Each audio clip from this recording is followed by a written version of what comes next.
Morning, folks. I'm Wyatt Brooks. I'm glad you stopped by. I want to ask you something. Have you ever bought a fresh loaf of bread, set it on your kitchen counter, forgot about it for a few days, and then reached for another slice, only to find little blue or green spots growing across the crust? Maybe you cut the moldy end off. Maybe you threw the whole loaf away. Either way, you probably thought the bread just went bad too fast. Now let me ask you another question. Where did you store it? On top of the refrigerator? Inside a bread box? In the pantry? Or maybe you put it in the refrigerator because you thought the cold would help it last longer. Most people do. And that's exactly where the problem begins. Every week, millions of loaves of perfectly good bread are thrown into the trash. Not because people forgot to buy fresh bread, but because they stored it the wrong way. Food waste is something most families simply accept. A few slices grow mold. The loaf gets tossed. Another one goes into the shopping cart next week. It becomes a habit. But for generations, farm families couldn't afford to waste food that way. Every loaf represented time, money, hard work, and often the grain they had grown themselves. Throwing away bread wasn't just disappointing, it meant something had gone wrong. So families paid close attention to where they stored it, how much air reached it, how warm the kitchen became, and even how they sliced it. Those small habits often made a noticeable difference in how long a loaf stayed enjoyable. Today, most of those habits have quietly disappeared. Instead, we're surrounded by advice that sounds reasonable, but doesn't always help. Some people swear the refrigerator keeps bread fresh longer. Others insist it belongs on the countertop. Some freeze every loaf. Others never freeze bread at all. Who's right? The truth is, each method changes bread in a different way. And unless you understand what's actually happening inside the loaf, it's easy to shorten its life without realizing it. When I was growing up, bread never lasted long enough to grow mold. There were too many people around the table, too many sandwiches to make, too much toast in the mornings. But every now and then, someone would bake extra or bring home more than we needed. That's when my grandmother would quietly say, "Don't leave that loaf there." She never explained why. She just knew.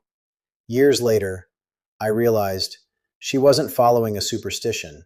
She understood something about bread that most of us were never taught. And once you understand it, you'll probably never store bread the same way again. To understand why bread molds, we first need to understand what bread really is. Fresh bread is filled with tiny pockets of moisture. That's what gives it its soft texture, its gentle chew, its fresh smell. But that same moisture also creates an environment where mold can eventually grow. Mold spores are almost everywhere around us. They're in the air, on kitchen surfaces, on cutting boards, on countertops. Most of the time, you never notice them. But when one lands on bread, and the conditions are right, it begins to grow. Not overnight, not in an hour, but little by little, invisible at first, until one morning, those tiny blue or green spots finally become visible. By the time you see mold, it has already been growing for a while. That's why preventing mold isn't really about killing it. It's about making the loaf a less welcoming place for it to grow in the first place. Now, here's where almost everybody gets fooled. People think mold is the biggest enemy. It isn't. Moisture is.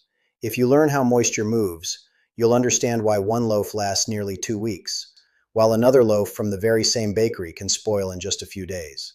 And once you see it, you'll start noticing little mistakes in kitchens everywhere, including your own. Fresh bread may look dry on the outside, but inside, it's holding more moisture than most people realize. That moisture is trapped between thousands of tiny air pockets created while the dough was rising.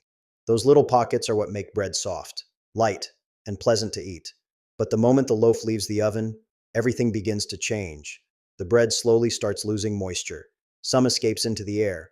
Some moves from the center of the loaf toward the crust. At the very same time, the starches inside the bread begin changing their structure. This process is called staling. Many people think stale bread and moldy bread are the same thing. They're not. Stale bread has simply lost freshness. Moldy bread has become home to growing fungi. One is a change in texture, the other is a biological process, and confusing the two has caused people to store bread the wrong way for years. Here's something that surprised me the first time I learned it. Cold temperatures don't always keep bread fresh. Sometimes they do exactly the opposite. That's why so many folks pull a loaf out of the refrigerator, only to find it's dry, tough, and nothing like it was a few days earlier. The mold may have slowed down, but something else happened instead. The refrigerator slows mold growth, that's true, but it also speeds up the process of staling. The cool temperatures inside most refrigerators cause the starches in bread to reorganize much faster than they do at room temperature. The loaf becomes firm, dry, chewy, sometimes almost crumbly. That's why refrigerated bread often feels old, even though it doesn't have mold on it. For many everyday sandwich breads, refrigeration is a trade-off. You may slow one problem while speeding up another. That's one reason many bakers recommend storing bread at room temperature if you plan to eat it within just a few days. On the other hand, if you know you won't finish the loaf for a while, freezing is often a better choice than refrigeration. Freezing pauses most of the changes that make bread stale. When thawed properly, many loaves come back surprisingly close to the way they tasted the day they were frozen. The key is freezing the bread before it has time to grow old, not after. My grandmother never owned a deep freezer when I was little. She didn't need one. She baked what the family could eat, and if there was extra, she had another trick. She wrapped the loaf carefully, put it in the coolest room in the house, and left it alone. No opening the bag every hour, no leaving slices sitting out on the counter, no squeezing the loaf every time somebody walked by. Simple habits, but they worked. Every time you open a loaf, fresh air enters the bag, along with tiny particles, dust, and microscopic mold spores floating naturally through the room. Most of the time, that's perfectly normal, but the more often the loaf is opened, the more chances those spores have to settle onto the bread. That's one reason it's helpful to reseal the bag tightly after each use. Another common mistake is trapping excess moisture inside the package. If bread is still warm when it's sealed, steam becomes trapped. That moisture collects inside the bag, and damp conditions make it easier for mold to grow. That's why homemade bread should always be allowed to cool completely before it's wrapped for storage. Patience here can add several extra days to the loaf's life. Sometimes, the difference between a loaf lasting 3 days or 7 comes down to nothing more than letting it cool properly. You know, the old farmers used to say, hurry is expensive. I didn't understand that when I was younger. Now I do. Rushing bread into a bag, leaving it in the wrong place, or storing too much where you can't eat it. All those little shortcuts usually end up costing more than taking your time in the first place. There's an old saying around farming communities. The place you store something matters just as much as the thing itself. That couldn't be more true when it comes to bread. I've seen folks spend good money on fresh bakery bread, only to leave it sitting in the hottest part of the kitchen. A few days later, they're blaming the bakery. But the loaf never really had a chance. Sometimes, it's not the bread that's the problem. It's where we put it. One of the biggest mistakes people make is storing bread on top of the refrigerator. It seems harmless. After all, it's out of the way. It's easy to reach. And many kitchens have just enough space up there for a loaf or two. But there's one problem. Heat rises. Every time your refrigerator runs, warm air escapes from the back and top, day after day. That gentle warmth surrounds the loaf. The warmer bread becomes, the faster moisture begins moving inside the bag. And while warmth by itself doesn't create mold, it can help create conditions where mold grows more quickly once spores are present. The same thing happens beside ovens, dishwashers, coffee makers, or windows that receive strong afternoon sun. A loaf may look perfectly fine from the outside, but inside, tiny changes are happening hour after hour. The old farmhouse kitchens avoided this without even trying. Bread was usually kept in the coolest room available, away from direct sunlight, away from cooking heat, away from dampness. Those simple habits often helped bread stay enjoyable longer. You know, I don't think our grandparents wasted less food because life was easier. I think they simply paid attention. They noticed where the sunlight reached the kitchen. They noticed which shelf stayed coolest. They noticed which habits worked, and quietly passed those habits along. Nobody called them life hacks. Nobody made videos about them.